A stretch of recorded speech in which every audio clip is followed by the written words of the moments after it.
there we go. Just what you need, isn't it? Usually the internet connection is as fast as you like. Just when you need it, it's going ultra slow. Who knows why? Okay, yes, as I was saying, this is an overview of technical SEO. I'll try to get, well, I won't go too deep in development and technical things. So yeah, let's get started. So what is technical SEO? Basically, it's the foundation of a website, in so much as far as search engines are concerned. What we have to make sure is that the website is built correctly, is running quickly, and the search engines can spider it properly. That the website is not full of well, any issues whatsoever. This alone will not get you high, particularly, it won't guarantee high rankings in the search engines at all. As I say, it's the foundation of a good website. This goes very much hand in hand with good content. If your technical SEO is great and your content is poor, then you're not going to rank. If your content is excellent and your technical SEO is average, you could get away with ranking reasonably well. And we will see later in this, we will see an example of a website which is exactly that. Great content or lots of content, poor optimization in certain places, but they still rank exceptionally well. So technical SEO, as defined by Google, is ensuring that all hardware, software, and on-page optimizations that maximize a website's visibility to search engines have been undertaken. That's a long-winded way of saying that everything works correctly, you've optimized everything as required, images and all that sort of content. So, considering speed, I just want to give a very quick overview of how the internet works. We could spend all day on this, but as I say, very quick. So, basically, we have the internet, and we have a customer of some sort sat at home on their browser. They click a link or type in a URL into the URL bar. Their browser sends that into the internet to what's called a DNS server. That DNS server converts that domain name or URL into an IP address. An IP address is a unique address for every computer. Each computer connected to the internet has a unique address.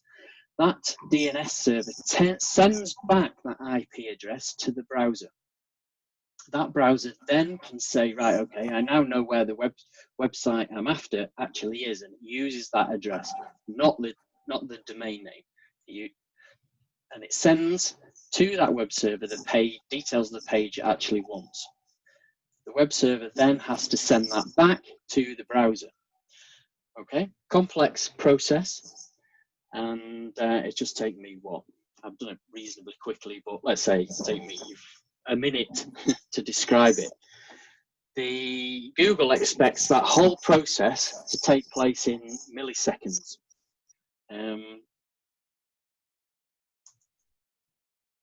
So there's only part of, actually, I'll just go back to that. There's only part of that process that we can affect. We can't affect the speed of the DNS because we don't control those. They're provided by internet service providers or Google and that sort of thing. So the only thing we can look at is the speed and optimization of the web server itself. That is ours, that's what we control. Okay, so let's have a look at site speed, considering what we've just looked at. So we're talking about server response time here.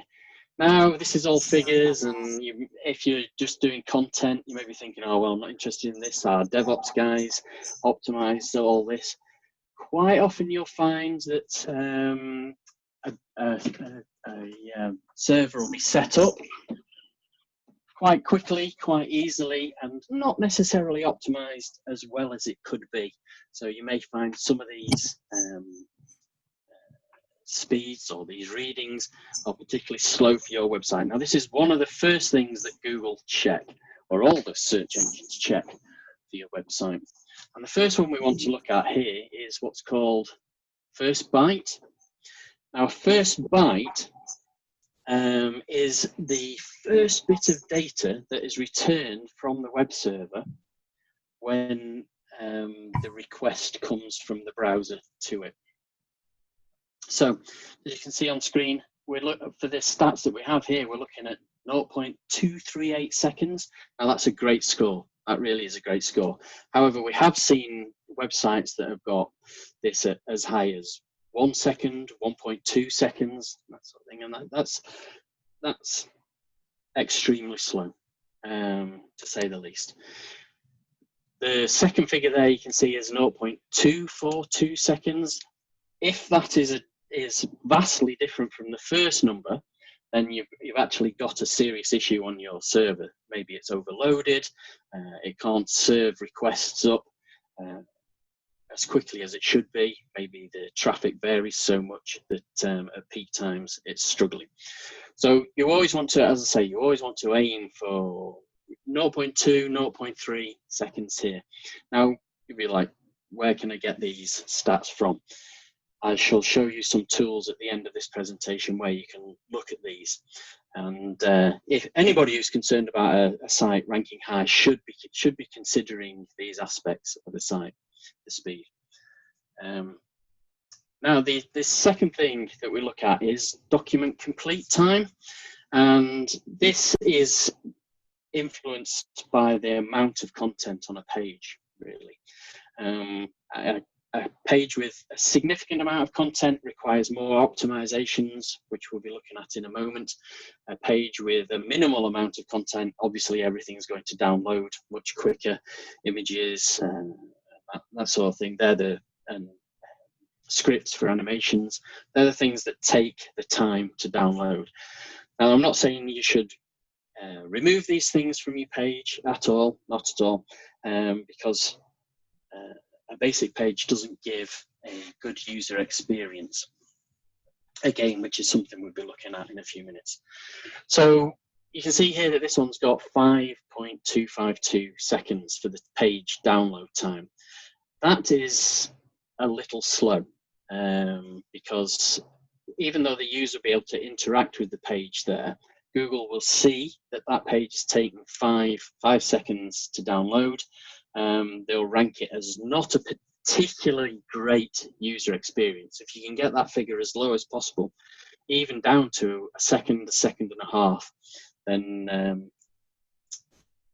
well, then yes, it'd be a positive factor for your ranking in Google. However, it's not the end of the world. They do recognize that good content quite often takes some time to download, but they are getting stricter on this. It is becoming more of an important ranking factor, especially on mobile. Mobile is their primary ranking factor, or their user experience on mobile is the primary ranking factor. So if your page is particularly slow, it will, particularly slow on mobile, shall we say, it will have a negative effect on your ranking. So again, this is a definition from Google themselves, or a report saying that this particular page that we tested, it took 0.227 seconds. Many factors can slow down your server response time, and they give you a bag load of suggestions. Again, we'll look at the tool that you can utilize to find these recommendations for your page. I can't stress enough how much speed, the server speed is important now. It is very much, well, it's a ranking factor now, and they're going to be focusing more on it next year. Now, there's many other things, and this is a quick and easy one, so I'll just throw it in here. There's two versions. We've all heard of HTTP. We've seen it a million times in every URL that goes in our browser bar, but there's two versions of HTTP. There's HTTP, well, it's HTTP, which is essentially HTTP1, but there's HTTP2, which is an updated version of the protocol. And what that allows is basically it's a very slight change to the top of your HTML for your web page. Any developer could do it, put it together, or add it to a web page in a matter of seconds, and it should always be done. What it allows is that the browser can download multiple files concurrently. With the old protocol, they could only download one file at a time. So you can imagine it's going to take a significant amount of time if you have a number of images that all have to download one after the other. With HTTP2, they can download them in parallel, so things come down significantly quicker. Again, it's a minor ranking factor, but it improves your user experience, and that's primarily what Google is looking at moving forward, the user experience. Because ultimately, let's face it, they couldn't care less about your website. What they are wanting to do is present their customers, i.e. the searchers, with a fantastic product. And that fantastic product is relevant results, and then in the searches, and then pushing people through to quality websites. Then you remain with Google. That's their ultimate aim. And to make money. Okay, that's enough about HTTP2. If you have a dev, just ask them to switch it on. As I say, it could take moments. The next item we have image optimization. This is my pet optimization, if you like, because so few people do it. What happens with a website is it's built, and maybe the developers will optimize the images that are in that website, but then of course, I'll be polite, less technical aware people perhaps start adding the content, and they're not aware that they should be doing image optimization. They assume that the website does it. It is possible to make a website optimize images, but it's very rare that the algorithms they use are as good as they could be. So it's always beneficial to optimize your images before uploading them. And again, well, I'll suggest a couple of tools, or if you want more information about the actual technical process of image optimization, please drop us an email and I can give you the full details. But we're looking at two sites here. Okay, we've got Mail Online and Ling's Cars.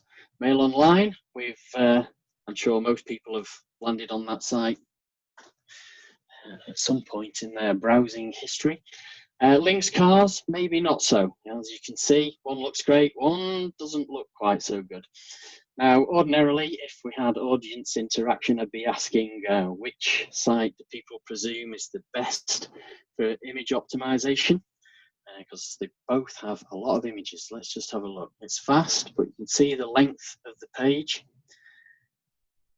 Okay, as I say, loads of images, and surprisingly, it's the one on the right. Ms. Ling's website is optimized to the hilt. It may look hideous, in our opinion, but Mail Online have not optimized it quite so well. Now, of course, they rank particularly well because, as I mentioned before, they have great content. Their website is quite poorly optimized in a number of areas, but their great content is essentially supporting and overriding that.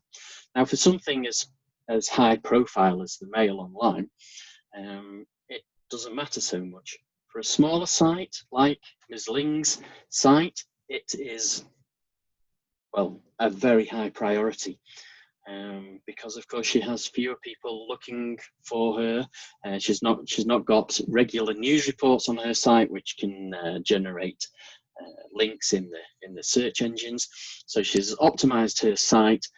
And if you're looking for a leasing car in the northeast of England, you'll probably find her at the top of your listing. So let's just have a look. So this is still image optimization. So the Mail Online had 5.9 megabytes of imagery on their site. And when we tested it, we were able to compress it by 1.2 megabytes. So that's an average of 21.8% saving per file. So that's quite a significant reduction in the payload of the website that needs to download. So Daily Mail, it's a fail. when we did exactly the same test on the other website, we had 7.3 megabytes of imagery, but we were only able to compress it a further 410 kilobytes. So yeah, it's a relatively small saving per file. So as I've already said, she has optimized her website to the hilt.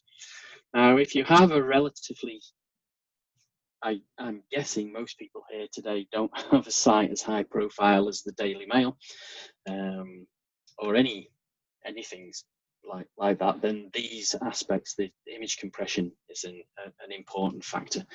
It's as you can imagine, it contributes greatly to the speed of your website, which, as we've already covered, is a ranking factor.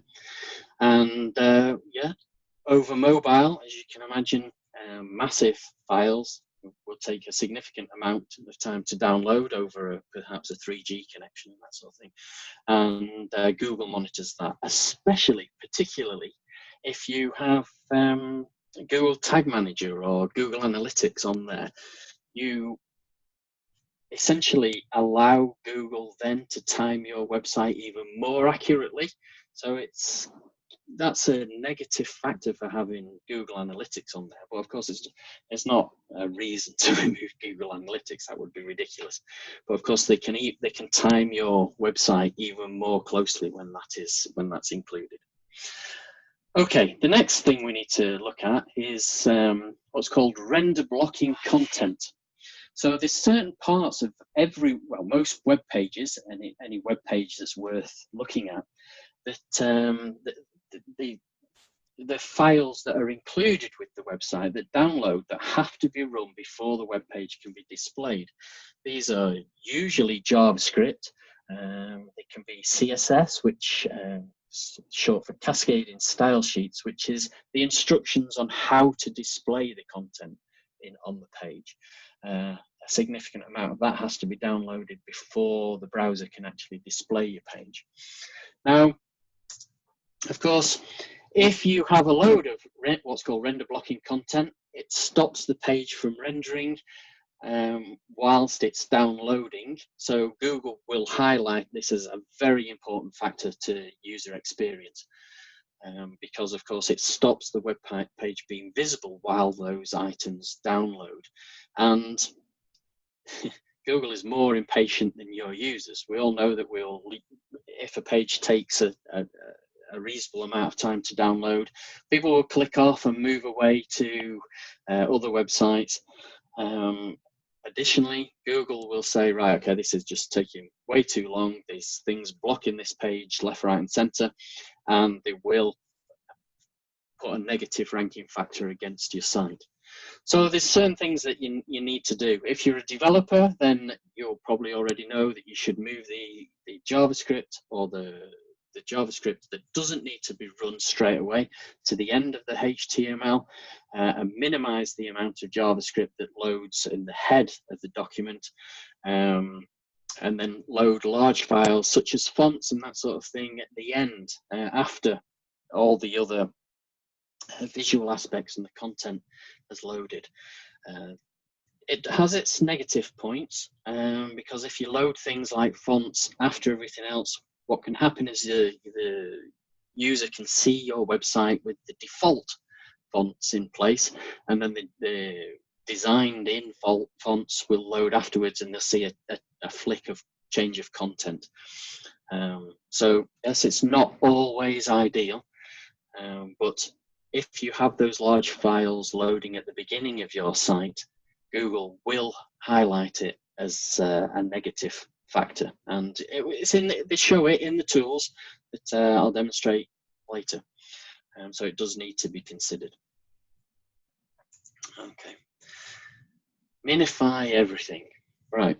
In the main, developers can be a bit lazy at times.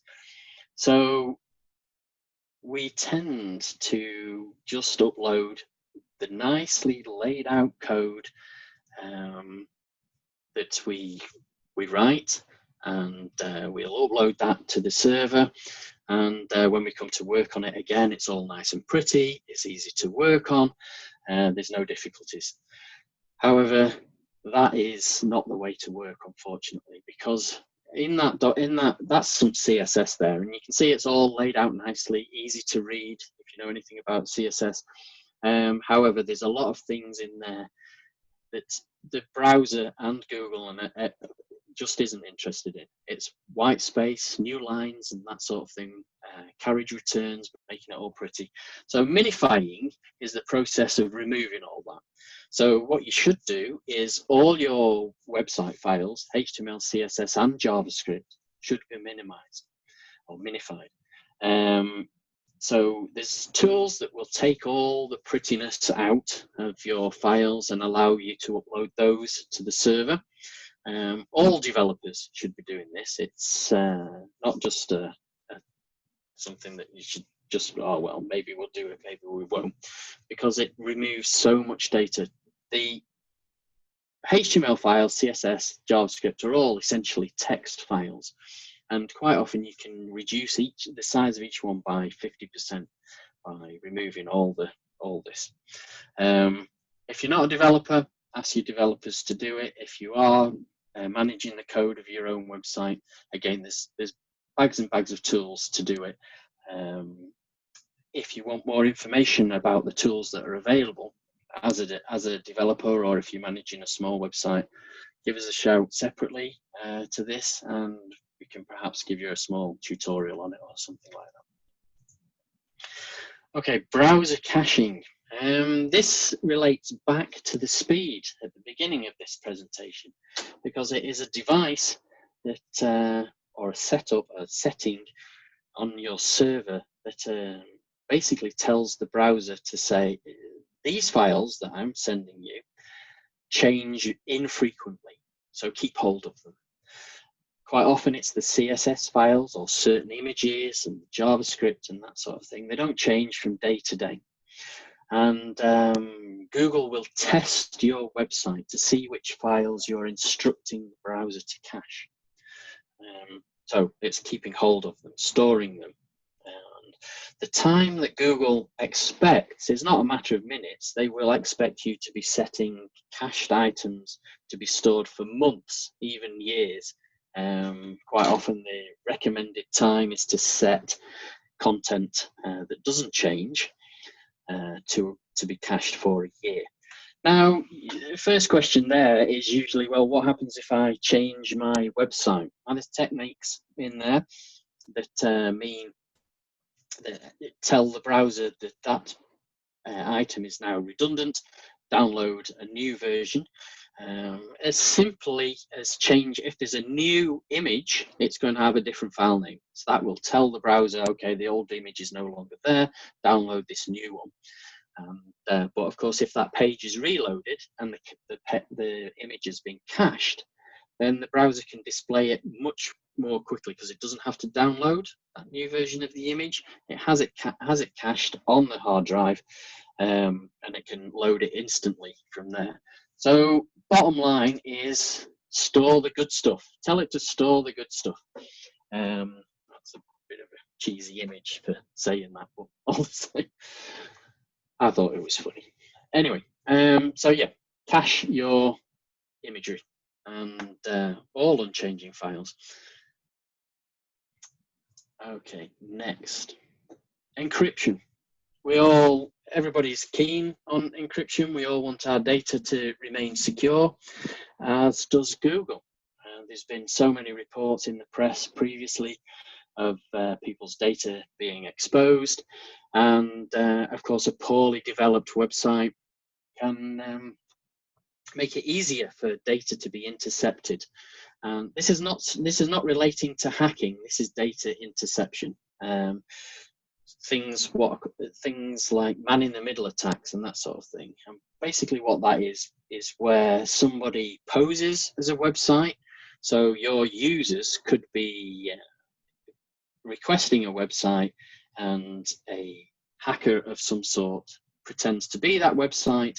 They will serve up the pages from the website to the user, but being in the middle, they can see all the data that's going backwards and forwards. And the answer to that is what's called encryption. So Google added this as a ranking factor what was it, about 18 months ago. So if your website is still accessed using HTTP, and in particular, if there's any forms on there that, well, it wouldn't be credit card details because payment gateways insist on HTTPS. But if any of your site is still accessible by HTTP, you need to have the developers change it so that it's all available by HTTPS. Google will check whether your site is wholly accessible by HTTPS, and it is a negative ranking factor if the same site can be accessed via HTTP. So HTTP should always redirect, that's the important thing, HTTP should always redirect to the HTTPS version of the website. Again, it's a minor setup on a server. It takes minutes, but it's, as I say, an important ranking factor considered by Google now.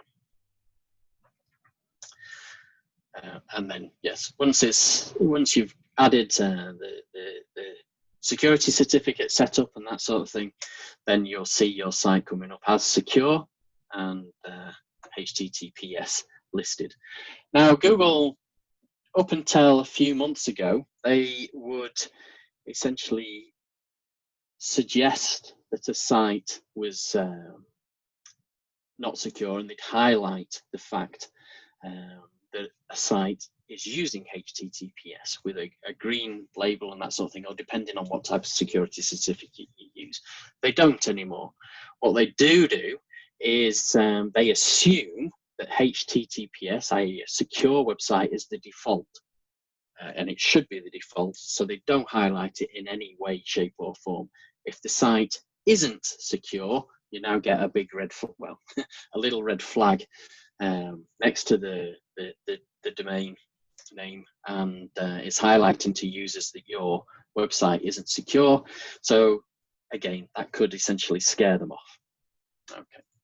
For smaller sites, if you're running a small site, security certificates can be somewhat expensive sometimes, depending on which versions you go for. So there's various high-profile companies, including Google and Facebook, I think, and various ones got together and said, right, okay, let's set up a body that will issue free certificates, and that's called Let's Encrypt. So if you haven't got a security certificate and you need a security certificate, do a search for Let's Encrypt, and all the instructions are there on how to set it up. You can set it up yourself or pass it on to your developers or your server managers. Okay. So the next one, robots.txt and sitemaps. Now these, there's certain aspects which will be of these that can contribute as negative ranking factors. However, what they ultimately do is help Google or the other search engines to spider your site. It's two methods of telling them what content you want them to look at and what content you don't want them to look at. So on a large site, these can be quite important. On a smaller site with just a few pages, less so, because Google will find the content anyway. But let's take a look at a robots.txt file.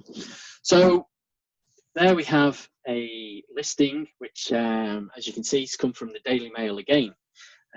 This is one area where they have done a decent optimization. And what they're doing is listing a whole load of URLs there that they don't want the search engines to bother with, because they either recognize that it's poor content or it's not relevant to be in a search engine, that sort of thing. So your robots.txt file is primarily a method to tell the search engines, don't look at this content. It's pointless you having pages like user login pages and that sort of thing appearing in search engines. That is something that should only be linked through to from links on your actual website. So usually what needs to happen there is a review of any particular website needs to take place, and pages analyzed for whether they need to appear in the search engines or not. If they don't, then they're added to this particular file. Naturally, if you wish, we can do a quick review of any website to suggest content for a robots.txt file. Most often, content management systems like WordPress and that sort of thing have a default robots.txt file. And worryingly, the default says don't index anything. So if you're in the position of having a WordPress website and you've never considered your robots.txt file, and you haven't added any plugins like Yoast and that sort of thing, you will have a robots file that says, don't look at my website at all. The reason for that is the developer is expected to change that when they take a website live. So it has that default setting for when the site is in development. They change it when it goes live, and then Google will then start indexing the website. So it's worth having a check to see what you've got going on. The other file that we mentioned is a sitemap. That's a bit small on screen there, that you may be able to read it. But this is the other, kind of the opposite to the robots.txt. This file tells the search engines what pages and what content actually you would like them to spider and list in the listings and rank appropriately. Now, a good sitemap will contain all the pages that you want spidering by the search engines, and a number of other things. You can see here, again, this is from the Daily Mail, and they've highlighted imagery and that sort of thing that they want spidering. The reason for that is, of course, it's not just about search listings anymore. People do image searches and all sorts of different searches. But if you can get your imagery, for example, to appear in the image searches, then you're more likely to receive traffic from those images, those image links as well. Additionally, a good sitemap will actually rank pages in importance. So you can apply a weighting to each page. So you can perhaps have a high priority to your home page and your About Us page and maybe product pages and that sort of thing, but apply an extremely low rating to terms and conditions and privacy notices and that sort of thing. You're not particularly bothered about the search engines spidering those. However, they do need to be there, because again, they will check for that, because it's often a legal requirement, but also that information is good to user experience. But you don't want it particularly high in the search engine rankings, simply because it's not relevant. It's something people will look for on your site if they're on the site. Now, I briefly mentioned before that mobile is an important rank, or user experience on mobile is an important ranking factor. Google prioritize the mobile version of a website as a ranking factor over the desktop version now. So it was rolled out, you may already know this, it was rolled out some time ago, a couple of years ago, March 2018, when they switched it from desktop to mobile. And well, this figure varies from where you read, but on average, 60%, maybe now even 65%, 70% even of searches. It depends on your website. Searches are coming from mobile devices. If you, for example, the Daily Mail, it's highly likely that their percentage is significantly higher for mobile devices. As I say, depends on the website. So we have to consider how a site is going to look on mobile, almost as a priority as how it's going to look on desktop.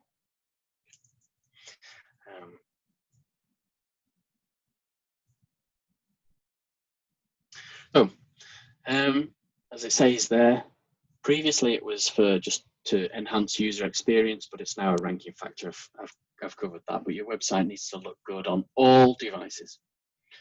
And it's can I explain? Yeah, it is something, the layout and the design of a website. Google's AI, their spidering algorithm, is sufficiently intelligent now to be able to tell whether a website looks good on a mobile device. For example, they can test that headlines aren't too big, that things aren't flowing off the page to the sides. They don't like pages scrolling left and needing to scroll left and right and that sort of thing. So what are the things to consider when writing for a mobile or making content display well on a mobile? You have to write concisely. So, of course, if you're waffling on, how I am, then your content will be deemed less of a good user experience, shall we say. Display all content on both mobile and desktop. This is something which we often see, in that people have said they've developed their website for desktop and then they say, oh, I need to make it work on mobile. So let's not display that. Let's hide that and let's hide the other. Google sees that, they check it, and as it says there, it can be considered a black hat tactic. I'll just explain what that is. A black hat SEO tactic is, it's sort of a historical thing. Many moons ago, what used to happen when Google was not quite as intelligent as it is, certain underhand sites would embed all sorts of keywords and that sort of thing. They'd hide content so the user couldn't see it, but it'd be full of irrelevant content to the website. But what it did was Google would find that hidden content and their websites would end up getting listed to the top of, towards the top of rankings. Things like porn sites and that sort of thing were the worst for it. They'd embed all sorts of content, nothing to do with their actual content, and they'd be appearing at the top of search engine listings for car rentals and all that sort of thing, just so that they could get traffic. Obviously, Google became wise to this, and what they did was all the websites that were utilizing those techniques, they just deranked instantly. They fell out of the listings, so those techniques became redundant. And time moved on. A whole new set of developers and content producers came along, and those techniques fell into history, basically. So the new generation were not necessarily aware of them. So they started to use the similar sort of techniques much more innocently for desktop and mobile. So they'd hide content that appears on desktop and hide it on mobile. Now this what then happened, or what happens, is these old rules from Google kick in. Why is this content hidden? It should be shown to the user. There shouldn't be any content hidden on a page, and therefore it becomes a negative ranking factor. And we see this so often. So it needs to be removed. If it's valuable to be displayed on desktop, it's as valuable to be displayed on mobile. If you can hide it anywhere, remove it. It's not relevant. Okay, just flick through a couple of graphics which basically say what I said. So hidden text and links. This is just a summary of what I've just been saying, but this is the content or the advice direct from Google themselves, and it's as I say, it's a concise description of exactly what I've just been saying. Now they can check, as I said before, various devices on mobile and how they work. So quite often the first question we get asked is, what about menus and that sort of thing? Obviously we hide them on mobile, but they are only displayed when the user clicks. Google can recognize that content. It's the layout and design and construction of menu items and that sort of thing is entirely different to hidden content, so that it doesn't become a negative ranking factor. So you won't be penalized for that. And of course, hiding menus on a small screen makes a smoother user journey. The various interface devices need to be certain sizes. For example, buttons and that sort of thing. It's recommended by Google that they appear at approximately 45 pixels on mobile devices. I usually wax lyrical about a situation that happened at Amazon Web Services. It wasn't a website, but a rather large chap was doing some DevOps on some of their servers, and he went to hit a button with his chunky thumb. He hit the wrong one and took some of Amazon's servers down for almost a day. Rather extreme example, but yes, Google checks these sort of things, whether the design and devices are suitably sized. So consider not just the content, but the actual layout and design of your devices on your site. Duplicate content. Okay, now duplicate content in itself isn't a negative ranking factor. Google won't say, okay, they've got the same thing here as on this page, so we'll derank the whole website. But what happens is it causes confusion.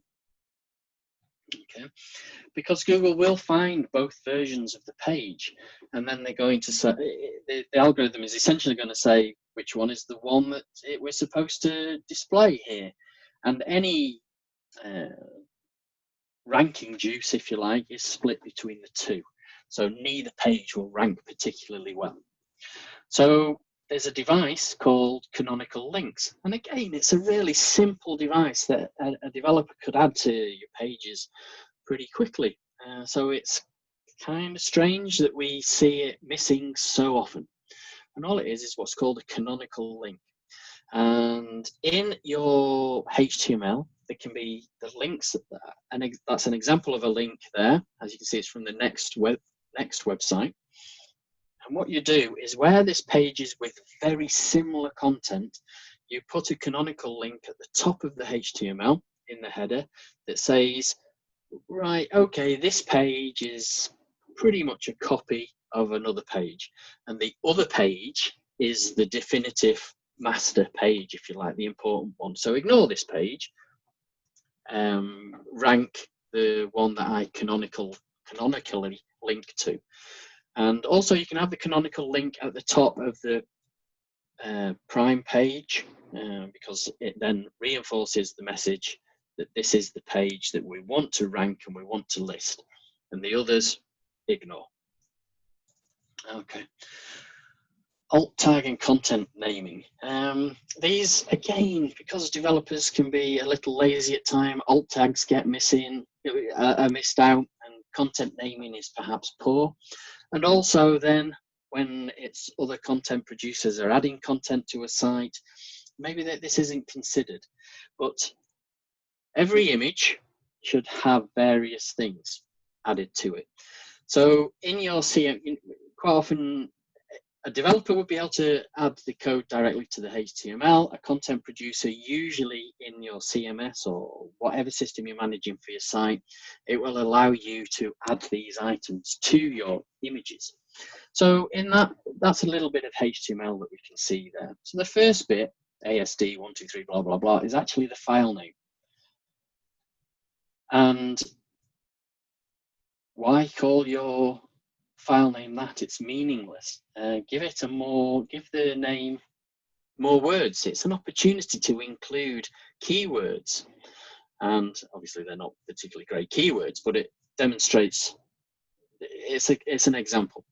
So first off, you may be picked up for the words in your image file names, and secondly, your images are more likely to appear in image searches rather than the ASD 12345. That's unlikely to appear because, of course, it's unknown what the content of that image is. Put keywords in the file name. Off you go.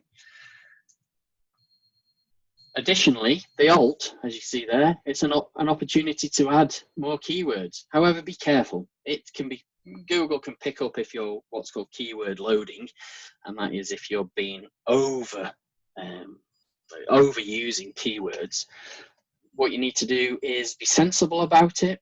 Write an alt tag that describes what's in the image, because Google's coming at this from two directions. First off, is your site well built and well managed, well considered? If there's alt tags in there and they read well, then fair enough. That's a pointer that it is perhaps a better quality website than a site that doesn't have them. And additionally, they consider a website from an accessibility point of view. If the alt tag's missing, obviously screen readers and that sort of thing cannot describe what's in the image. If you have a decent alt tag in there, screen readers can. And again, Google considers that to be a good user experience for the blind. Okay, page structure. Right, I'd better speed it up. I'm aware that I've been going for a little while. Sorry about that. There's various things that need to be on a page, not always necessarily ranking factors, but things like headings, H1s, H2s, H3s, H4s, need to be there. I read an article just this morning, as it happens, and a company called SEMrush have been doing experiments with heading tags, and they have found that pages that are well laid out with headings, not necessarily H1s anymore, but H1s, H2s, and H3s, do rank better than pages that just use bold for headlines and don't actually point them out as headlines. Meta keywords, they're totally ignored now based on the black hat tactics that I mentioned before. Meta descriptions, as it says there, they don't help for your ranking, but what they do help with is how you appear in the listings. A significant number of times when you appear in the listings, Google will display your meta description for that particular page. If they don't think it's relevant to the page, they will pick some content out of your page and display that instead. But this does give you the possibility of affecting or influencing what is displayed for your page. So, core web vitals. I just wanted to mention this one because this is something that's coming next year, and it is an enhancement of all that we have discussed or I've mentioned so far. For example, mobile friendliness, HTTPS, intrusive interstitials. What are they? They are essentially pop-ups or things that slide in from the side saying sign up to our newsletter and that sort of thing. If your site has those on them next year, it will be a negative ranking factor, so they need to be considered.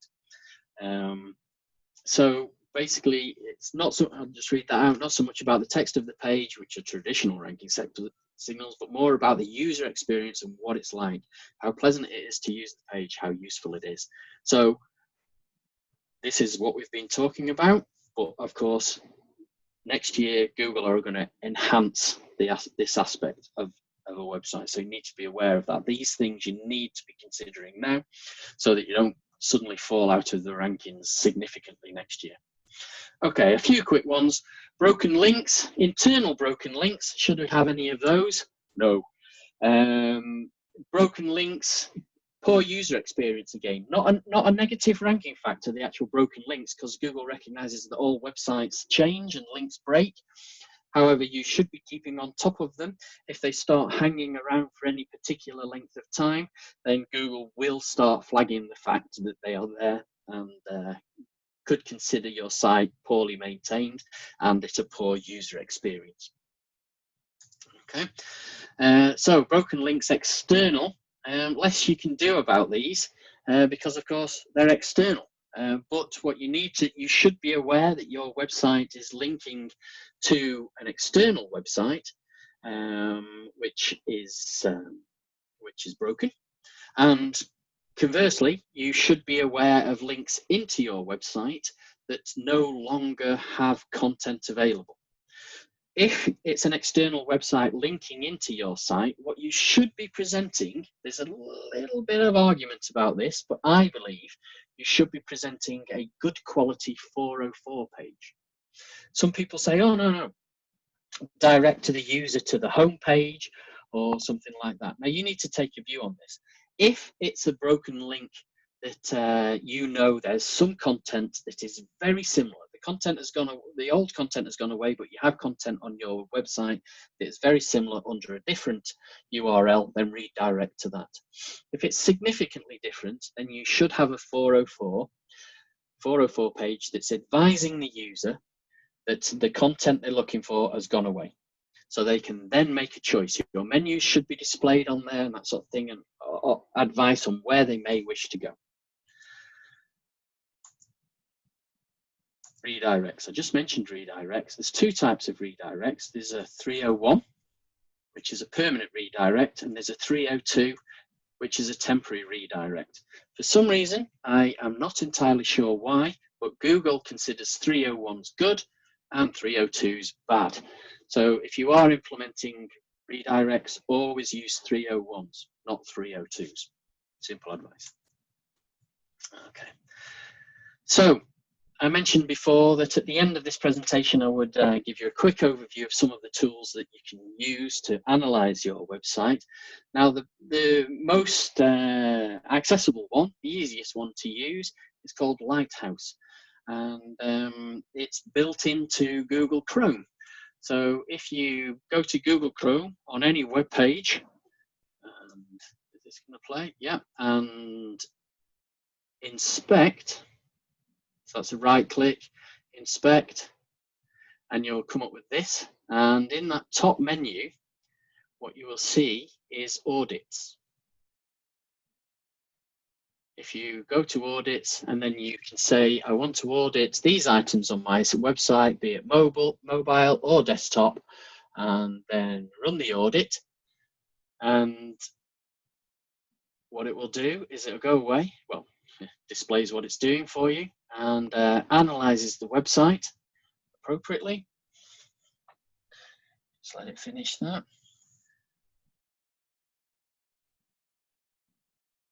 Nearly there. And there we go. It presents you a whole load of information based on what it's seen and found on your website from a technical point of view. And obviously there's a couple of bits that are great on there for the Red Sea website and a couple of bits that perhaps we maybe need to look at. However, be aware that this is extremely picky, shall I say. So some of the items are not necessary to correct.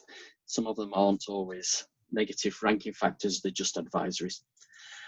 So this presentation will be emailed to you after this. I'm not sure when Steve's planning to send it out, but you will have this. So I'll quickly run through this. There's Google Page Speeds, which is essentially an online version of Lighthouse.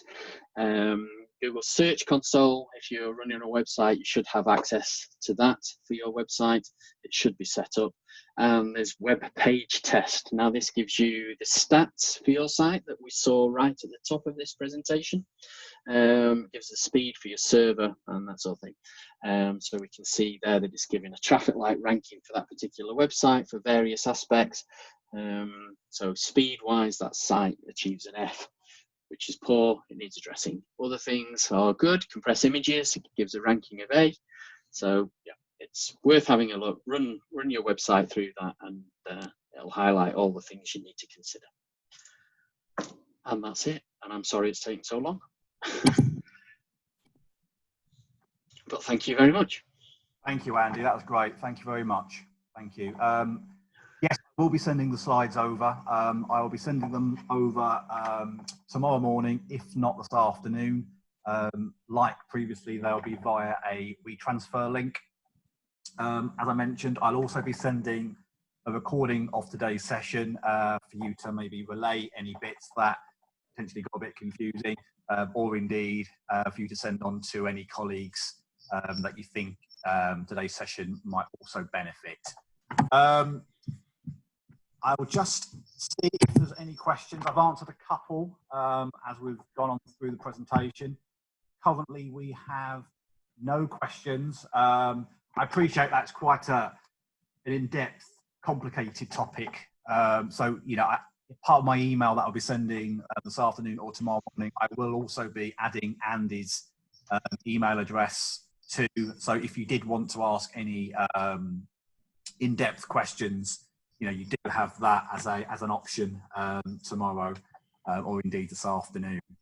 So just to thank you once again for joining us today, and for those of you who have joined all of the masterclasses to date. Really do appreciate your support with this initiative. As I mentioned, we will be holding a further number of virtual midweek masterclasses, probably over September, covering subjects such as direct mail, which wasn't covered in this series, a couple of further ones on email marketing, and I'm sure we'll also be talking about search. In actual fact, Andy Craig is wanting to do one on Google Shopping.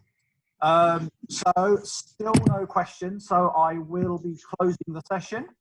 So again, thank you very much, Andy, for your time. You're welcome.